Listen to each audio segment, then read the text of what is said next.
Juan Kapitulo 6, versikulo 35. Si Jesus miingon kanila, "Ako mao ang pan nga naghatag sa kinabuhi. Ang muari kanako dili nagayod gutomon, ug ang mutuo kanako dili nagayod uhawon."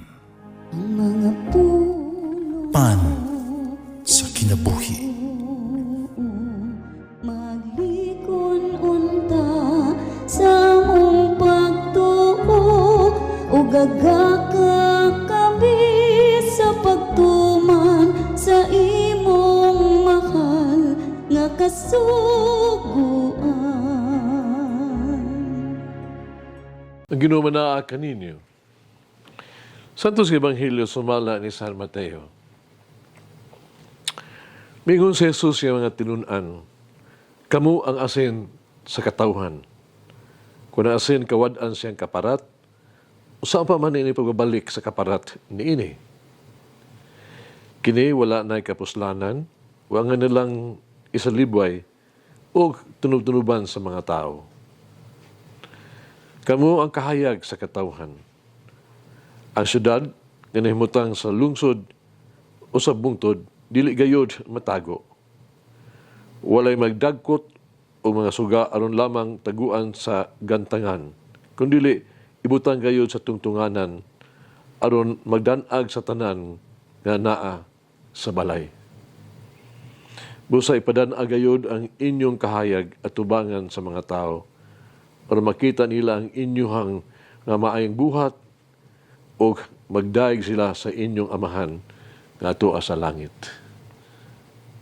Ang Ebanghelyo sa Ginoo. Pasalamati ang Ginoo kay siya maayo, ang iyang gugma mulungtad hangtod sa kahangturan.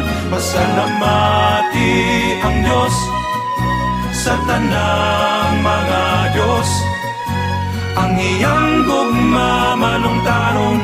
Pasalamati ang Ginoo sa mga Ginoo, ang iyang gugma balungtaron.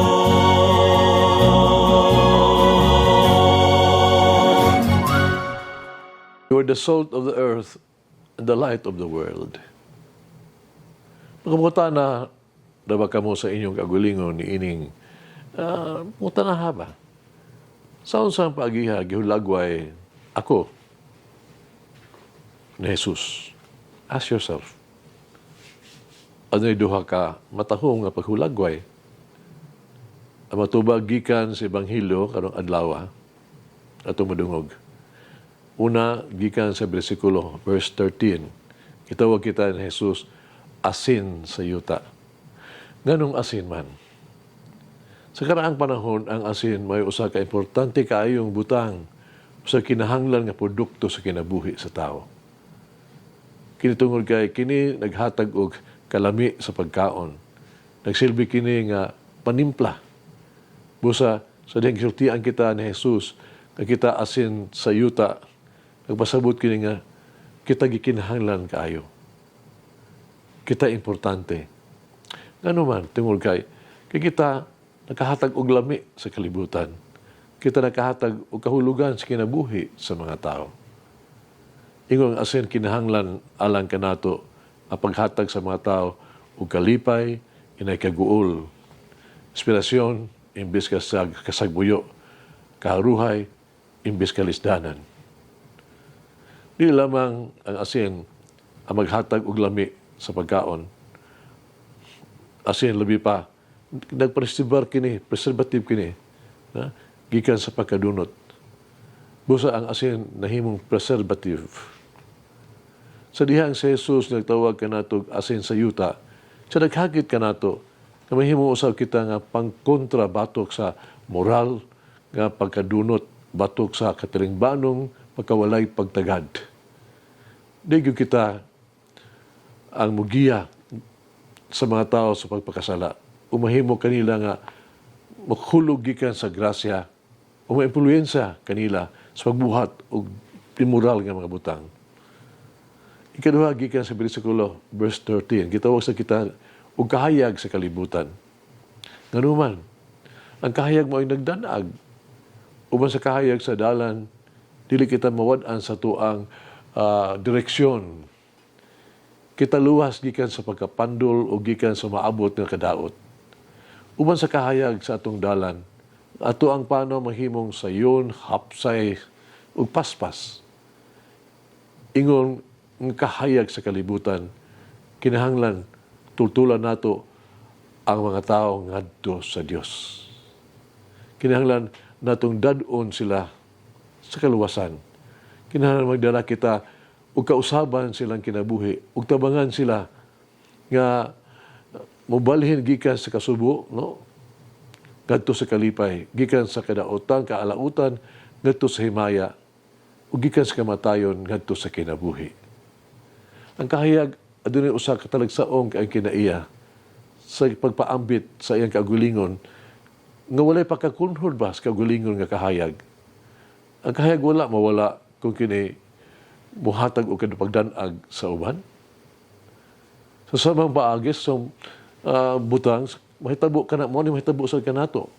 Kung kita mahigugma, dili kita mahimong dili kaayo, wag tangat sa pagmahal. So diyan kita muhatag og tabang, no, sa uban, dili ta makulangan. Hinon kita makapanalaginan. Sa dihan kita mapasaylo, dili kita mahimong ubos nga tao. Hinuon kita mahimong bulahan. Sama ni Jesus sa iyang gitugyan ang iyang kinabuhi. Apan si Jesus, wala mawala ang iyang kinabuhi. Si Jesus na banahaw gikan sa kamatayon, ug nahimong tinubdan sa kinabuhi alang sa kanato. Ang iyang kamatayon nagbukas ug nagdanag sa tuang dalan paingon sa amahan. Doon sa gilanon sa kamunika, doon na kini sa kamunika nga made of salt, hindi mo sa asin. Kini mo ha, naglakaw kini sa kahigayon ni Ana. Wala may balo sa bahin sa mga kayuta nga gilaktan. Samtang kini nga munika nga made of salt, na nagsuroy-suroy, siya may abot tubangan sa usa ka dako og lapad kaayong kadagatan. Nakita niya nga adunay laki, usa ka butang nga murag likido, usa ka butang nga naglihok, usa ka butang nga sama. Katingala siya misinggit, kinsa og unsa ka? Ada kong dagat mitubag, ako usa ka dagat. Ang unika nga himog asin, no? Nangutana, unsa ang dagat? Ang dagat mitubag, kung gusto nimo nga makaila kanako nan kinahanglan nimong hikapon ako. Ang unika nga asin gituslob ang iyang tiil sa tubig. Nasinati niya ang kabugnaw nga wala na masinati kaniadto. Namatyagan niya ang usa ka butang nga likido. Usa ka butang nga bugnaw, usa ka butang nga nahikap sa iyang mga tiil. Usag hawiran dayon niya ang iyang tiil gikan sa tubig. Ikuha niya. Apan sa iyang nakita, wala na ang iyang mga tudlo ug tiil. Simisinggit, tanawa, unsang imong gibuhat sa akong mga tudlo ug tiil. Silang tanan nga wala. Ang dagat ang katarungan, kung gusto nimo nga makaila pagayod ka kanako, kinahanglan nimo nga hatagan ang usa ka bahin sa imong kaugalingon. Muhatag ka. Ang unika, ini mo sa asin, miadto sa unahan, ug gituslob ang tibuok niyang lawas sa dagat. Dugang pa, sa diha nga ang iyang ulo ana alamang sa ibabaw sa tubig siya miingon, karon hibalaon ko na kung unsa ang dagat. Ako usa ka dagat. Siya sa hingpit natunaw sa tubig ug nahimong usa ka dako nga lapad nga kadagatan. Magsuon, hangit sa kinabuhi, ako ba kahayag o asin sa akong pamilya o sa akong mga higala? So sa paggiha, nga konkreto o epektibo nga pamaagi nga kung mahimong kahayag o asin ngadto kanila. Magampo kita. Ako maluluyon ug maamahon nga Jesus. Ikaw ang akong kahayag. Ikaw ang ako ang kinabuhi. Maubsahanon ko nga hangyo kanimo. Ihatag ka namo ang kainit sa imong gugma. Ayo ako pasagdi nga musubay sa sayop nga dalan sa kinabuhi. Ayo itugot, mamulag ako sa pagkadunot o sa kadaglagan tungod sa mga sala. Ayo itugot nga ako madaog sa kawalay paglaong ug sa kaulawan. Panihatag ka nako ang tinuol nga mulungtaron ug nindot nga kinabuhi. Kiyahi ako kanunay nganha kanimo, akong kahayag, akong gugma, akong kinabuhi. Amen. Mama Mary, may my light shine on all those whom I meet today. Mulangin ang Diyos mga gawang sa tanan, Ama, Anak, Espiritu Santo. Amen. May the Lord of the divine mercy bless us all, heal us from all diseases and suffering. Ayun unta niya kita, tanang mga sakit na sa lawas o sa kalag, body and soul. In the name of the Father, the Son, and of the Holy Spirit. Jesus, I trust in you. Amen. Whoever eats the bread of life will never hunger, says the Lord.